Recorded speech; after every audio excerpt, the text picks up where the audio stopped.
Hello viewers, welcome back to Madurai Sinthana channel. இந்த வீடியோஸில் நம்ம கண்டினியூஸாக ஹிந்து மதம், நம்மளோட ட்ரெடிஷன், கல்ச்சர் அதெல்லாம் பற்றி பார்த்துட்டு வரோம். Hope it will be interesting and useful to you. இந்த சேனல் இது வரைக்கும் சப்ஸ்கிரைப் பண்ணலைன்னா ப்ளீஸ் சப்ஸ்கிரைப் பண்ணுங்கள். இந்த வீடியோஸை உங்களுடைய ஃப்ரெண்ட்ஸுக்கும் தெரிஞ்சவங்களுக்கும் அனுப்புங்க. ஓகே, இன்றைக்கி நம்ம பார்க்க போகிற வீடியோ என்ன கண்டென்ட்? ஹிந்து மதம் ஜாதியை கட்டமைச்சிருக்கு, ஜாதி ஏற்றத்தாழ்வுகளை பிரித்து வச்சுருக்கு. அதில் ஒரு குறிப்பிட்ட ஜாதி இந்த ஸ்ட்ரக்சரெல்லாம் க்ரியேட் பண்ணி மற்றவங்கள கீழே அமுக்கி டாமினேட் பண்ணி தான் மட்டும் சர்வை பண்ணுது. ஜாதி மத ஏற்றத்தாழ்வுகளுக்கு ஹிந்து மதம் தான் காரணம் அப்படின்னு ஒரு பிரச்சாரம் நடந்துகிட்ருக்கு. எஸ்பெஷலி தமிழ்நாட்டில் ரொம்ப முழு வீச்சில் நடந்துகிட்ருக்கு. ஆக்சுவலி இந்த மாதிரியான பிரச்சாரத்தில் உண்மை கிடையாது. இன்றைக்கி சொசைட்டியில் ஜாதி ஏற்றத்தாழ்வு இருக்கா? இருக்குது.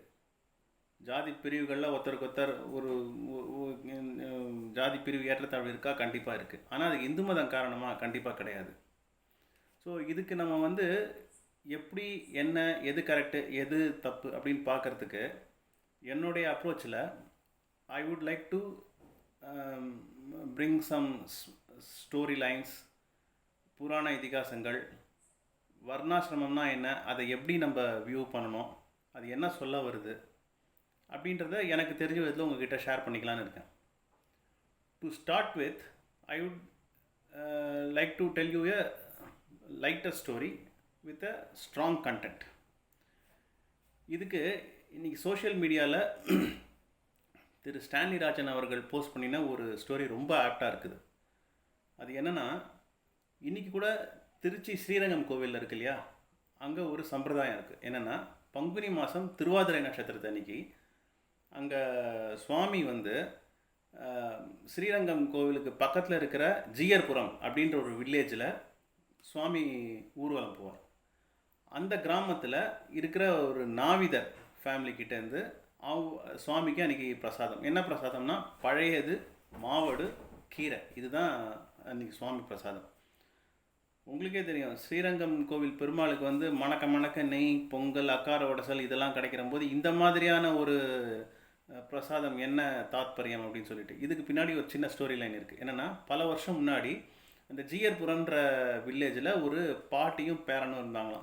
அந்த ரெண்டு பேருக்கும் அவங்க 2 பேரும் தான் ரிலேட்டிவ்ஸ், வேறு யாரும் கிடையாது. அந்த பேரன் நாவிதர் தொழிலாக பார்த்துட்டு இருக்கான். ரொம்ப ஏழ்மையான குடும்பம்.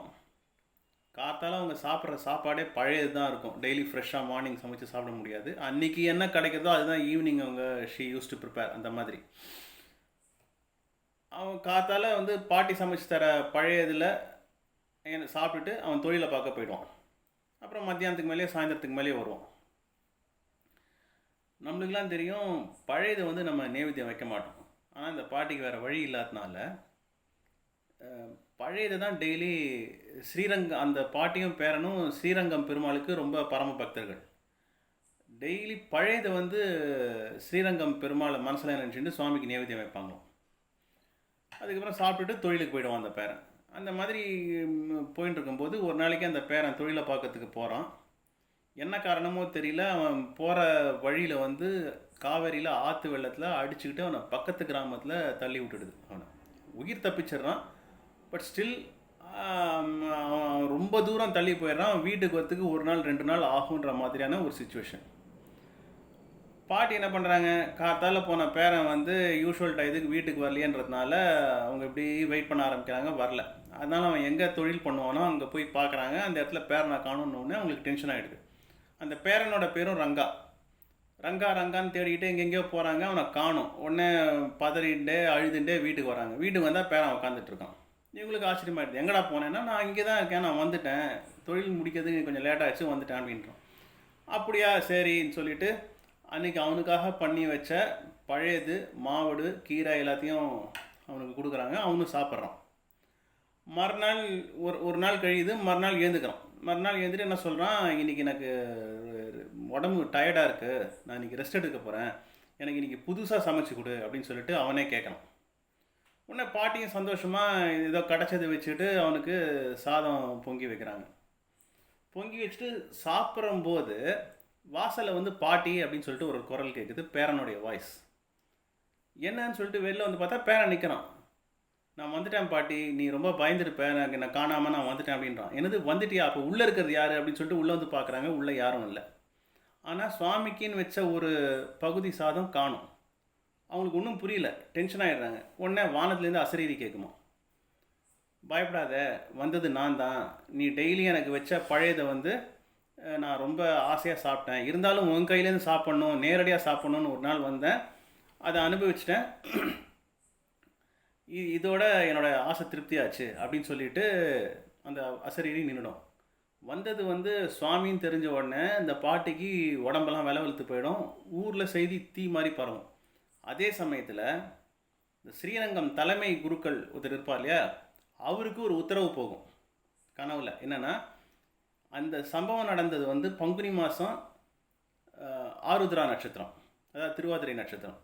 இனிமேல் எவ்ரி பங்குனி திருவாதிரை நட்சத்திரத்துக்கு எனக்கு அந்த ஃபேமிலி கையால் அதே பழையது கீரை மாவுடு தான் எனக்கு நேவேத்தியம், என்னோடய ஊரெலாம் அங்கே நடக்கணும் அப்படின்னு சொல்லிட்டு அவருக்கு உத்தரவு வருமா.